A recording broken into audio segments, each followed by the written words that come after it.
ماں کے ہاتھ ویسے اٹھے رہتے ہیں، اور جب ماں کے ہاتھ اٹھ جائیں اجابت کے سارے دروازے کھل جاتے ہیں۔ میں نے پڑھا کتب حدیث میں جو دعائیں رد نہیں ہوتی ان میں سے ایک ماں کی دعا ہے۔ جب ماں ہاتھ اٹھا دے تو جنت کے سارے دروازے کھل جاتے ہیں، اور یہ لازمی نہیں ہے کہ ماں رابعہ بصریہ ہو تو پھر ہی اس کی دعا قبول ہوتی ہے۔ اپلے تھاپتی ہوئی ماں اور لیپا پوتی کرتی ہوئی ماں جو ہے وہ مٹی سے بھرے ہوئے ہاتھ اٹھا دے تو اللہ ان ہاتھوں کو بھی خالی نہیں موڑتا۔ ماں جب بولتی ہے تو اس کے لہجے میں جبریل بولتا ہے۔ ماں جب مسکراتی ہے لگتا ہے جنت کی ساری کلیاں کھل اٹھی ہیں۔ ماں کے چہرے کی رونق اور ماں کے چہرے کی جو ہے وہ خوشی بیٹے کے دل کو حقیقی قرار اور حقیقی تسکین دیتی ہے۔ جو ٹھنڈ ماں کے ساتھ نصیب ہوتی ہے وہ کائنات میں کسی اور جگہ پہ نہیں ہے۔ جو گھنا سایہ ماں کے دامن میں ہے وہ کسی اور جگہ میسر نہیں ہو سکتا ہے۔ وہ کیا کہا تھا کسی نے کہ 5 سٹار ہوٹلوں میں کھانا کھانے میں وہ لذت کہاں جو چولہے پر بیٹھ کے ماں کے ہاتھوں سے پکی ہوئی چپاتیاں کھانے میں آتا ہے۔ عالی جناب حضرت صاحب کیا کیا اسٹیٹ سیکرٹری نام لیتے ہیں، لیکن وہ لطف کہاں جو ماں اوئے ببلو اوئے پپو اور اوئے مٹھو کہہ کے پکارتی ہے۔ جو مٹھاس ان لفظوں کے اندر ہے وہ بڑے اور بھاری اور بھرکم الفاظ اور خطابات کے اندر کہاں ہے۔ اونچی کرسی پہ بیٹھنے کا وہ لطف نہیں ہے جو ماں کے قدموں میں بیٹھنے کا ہے۔ اللہ نے ماں کے روپ کے اندر ایک محبت اور ایک الفتوں کا ایک ایسا دریا دیا ہے کہ جس کے اندر انسان جب جاتا ہے تو اس کے دکھوں کے سارے میل دھل جاتے ہیں اور وہ بالکل آسودہ ہو جاتا ہے۔ یہ ماں کا روپ ہے، یہ ماں کا پیار ہے۔ تو ماں کا بچھڑ جانا، اس دنیا سے چلے جانا، یہ ایسے ہی ہوتا ہے جس طرح کوئی بندہ گھنے سائے میں کھڑا ہو تو اچانک اس کو دھوپ میں کھڑا کر دیا جائے، پھر اسے پتا چلتا ہے کہ کتنا گھنا سایہ تھا۔ جس طرح درخت ساری دھوپ اپنے اوپر سہتا ہے اور جو اپنے نیچے کھڑا ہو اس کو ٹھنڈک دیتا ہے، اسی طرح ماں باپ سارے دکھ اپنے اوپر سہتے ہیں لیکن اپنی اولاد کو ٹھنڈک پہنچاتے ہیں۔ ماں باپ کے اس دنیا سے چلے جانے کے بعد پتا چلتا ہے کہ میں کتنی گھنی چھاؤں سے کس کڑاکے دار دھوپ میں آ گیا ہوں، اور میری زندگی کے اندر کتنے دکھوں کا زہر گل رہا ہے۔ جو زہر پہلے ماں ہمارے قریب نہیں آنے دیتی تھی، جو باپ ہمارے قریب نہیں آنے دیتا تھا، وہ اپنی باہوں میں اور اپنے سینے میں ان غموں اور دکھوں کو سمیٹ لیا کرتے تھے۔ تو ماں باپ کا اس دنیا سے چلے جانا یہ ایک ایسی محرومی ہے۔ میں اور آپ میں سیوطی نے اس واقعہ کو لکھا۔ ایک دن حضور حجرہ عائشہ سے مسجد نبوی میں آئے، تا حد نظر صحابہ حضور کے انتظار میں بیٹھے ہوئے تھے۔ جو ہی حضور کو دیکھا ادب سے کھڑے ہو گئے۔ وہ وقت بیت گئے جب لوگ پتھر مارتے تھے، اب یہ مدنی دور ہے، حکم ہو گیا ہے کہ میرے نبی کی آواز سے آواز بھی اونچی نہیں کرنی۔ وہ لمحے بیت گئے جب لوگ آوازیں کستے تھے، اب حکم ہو گیا میرے نبی سے مسئلہ بھی پوچھنا ہے، پہلے گھر جاؤ، صدقہ لو، فقیر ڈھونڈو، خیرات کرو، پھر میرے نبی کی چوکھٹ پہ آؤ، تمہیں پتا چلے کتنی اونچی بارگاہ میں جا رہے ہیں۔ تو یہ ادب کے زاویے اور ادب کے قرینے طے کرنا پڑتے ہیں۔ حضور آئے، مسجد میں قدم رکھا، تا حد نظر صحابہ سے ادب سے کھڑے ہو گئے۔ آقا کی آنکھیں چھم چھم برسنے لگیں اور حضور نے روتے روتے فرمایا، لو ادرکت والدیہ او احدہما، کاش آج میرے ماں باپ زندہ ہو یا ان میں سے کوئی ایک ہی زندہ ہوتا، وَأَنَا أُصَلِّي صَلَاةَ الْعِشَاءِ، اور میں لوگوں کو نماز عشاء پڑھا رہا ہوں۔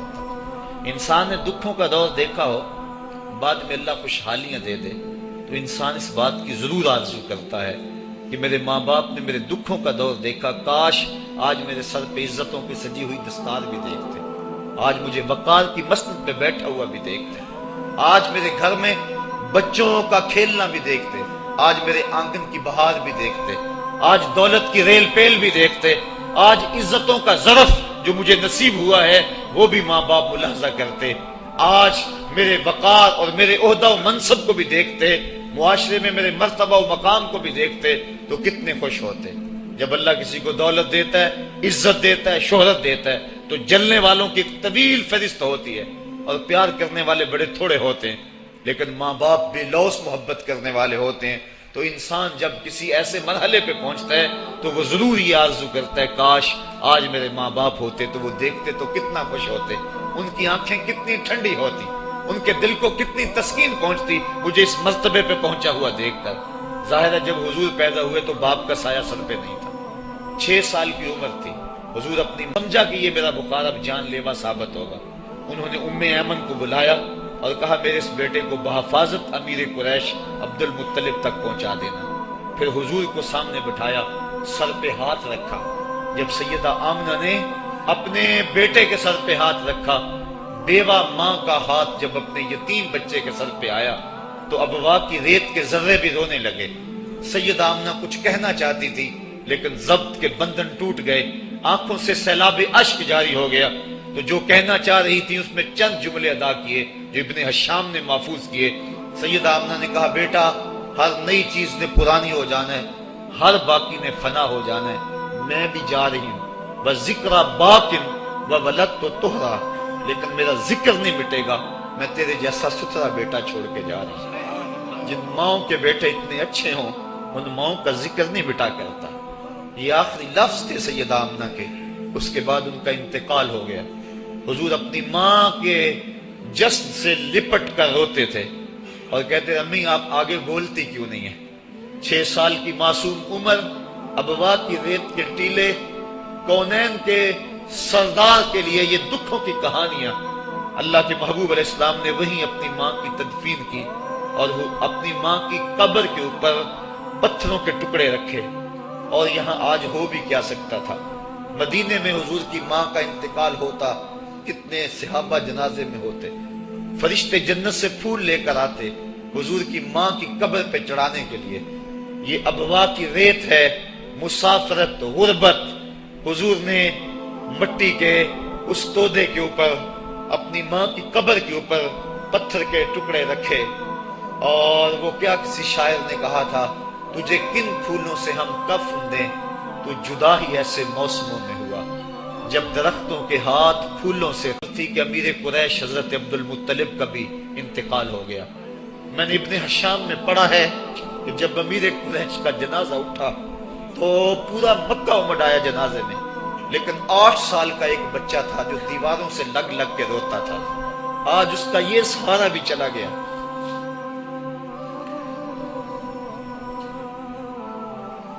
8 سال کی عمر میں حضرت عبد المطلب کا بھی انتقال ہوا۔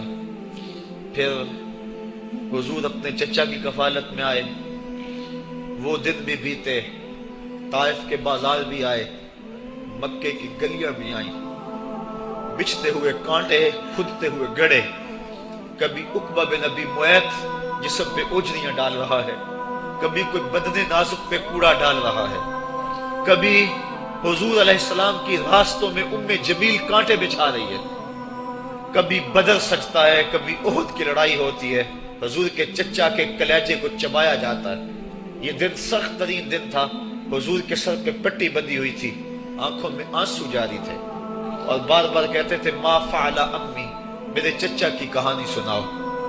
تو بڑے مشکل اور زہرہ گداز حالات پیش آئے، لیکن آج حضور حجرہ عائشہ سے نکلے، تا حد نظر صحابہ ادب سے کھڑے ہو گئے، آقا کی نظر پلٹ کے پیچھے چلی گئی، ابوا میں جا کے رکی اور میرے آقا کی آنکھوں سے آنسو ٹپکنے لگے اور فرمایا کاش آج میری ماں زندہ ہوتی، وَأَنَا أُصَلِّي صَلَاةَ الْعِشَاء، اور میں لوگوں کو نماز عشاء پڑھا رہا ہوتا، وَأَقْرَأُ فِيهَا بِفَاتِحَةِ الْكِتَابِ، اور اس میں سورہ فاتحہ کی تلاوت کر رہا ہوتا۔ پھر میری ماں کو میرے ساتھ کوئی کام یاد آ جاتا، وہ دروازے پر آتی، چلمن سرکاتی اور اپنے میٹھے اور مدبر لہجے میں مجھے بیٹا محمد کہہ کے آواز دیتی۔ فرمائے لوگوں میں اپنی نماز کو چھوڑ کے پہلے ماں کی بات کو سنو۔ یہ دنیا کے سامنے اپنی ماں کی ضرورت اور اہمیت کو حضور نے رکھا، تو ماں کا بچھڑ جانا، ماں کا اس دنیا سے چلے جانا، یہ بہت بڑا سانحہ ہوتا ہے کرنے کے لیے۔ ہمارا یہاں آنا یہ دوسرا مقصد ہے اس تقریب کے منعقد کرنے کا۔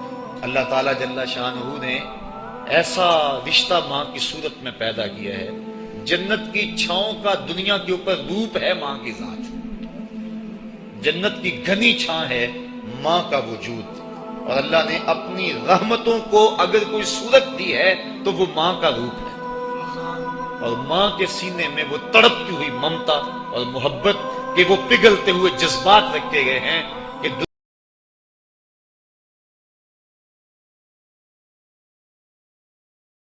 تو آپ وثوق سے نہیں کہہ سکتے یہ خالص ہے.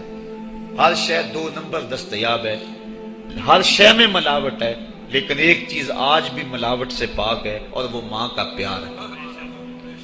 ماں کی محبت آج بھی کھری ہے اور آج بھی اس میں کوئی ملاوٹ نہیں ہوئی. بچہ بوڑھا بھی ہو جائے لیکن ماں کے لیے وہ بچہ ہوتا ہے. ماں کی دعائیں اسی طرح اس کے لیے ہوتی ہیں اور بچہ آغوش مادر میں آ کر پھر طفل سادہ رہ جاتا ہے. یہ ماں کا پیار اور ماں کی محبتیں. ایک شاعر نے ماں کی محبت کا نقشہ کھینچتے ہوئے کیا خوبصورت بات کہی.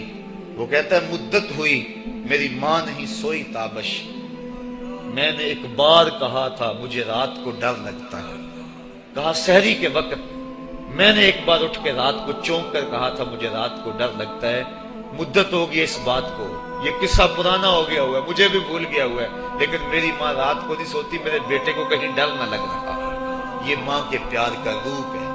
علامہ اقبال جب ان کی والدہ انتقال کر گئیں تو وہ دیار غیر میں تھے، تو اس وقت انہوں نے ایک طویل مرثیہ لکھا اپنی ماں کی یاد میں، جو آج بھی کلیات اقبال اردو مجموعہ میں ہے، جس کا عنوان ہے والدہ مرحومہ کی یاد میں.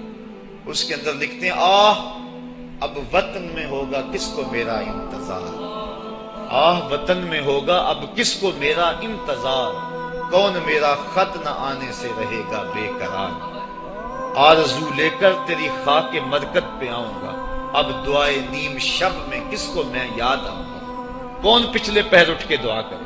ہر ایک سے کہنا پڑتا نا جناب دعا کرنا. مولوی صاحب سے بھی عرض کرنا پڑتا حضور دعا میں، جی کو معتمر کو کہنا پڑتا جناب دیار حرم میں جا رہے ہو اور دیار حبیب میں جا رہے ہو، وہاں مجھے دعاؤں میں یاد رکھنا، سین حرم میں بھی اور جالی کے سامنے بھی. ہر ایک کو کہنا پڑتا ہے کہ مجھے دعاؤں میں یاد رکھنا. کبھی ماں کو بھی کہنا پڑا کہ امی دعاؤں میں یاد رکھنا.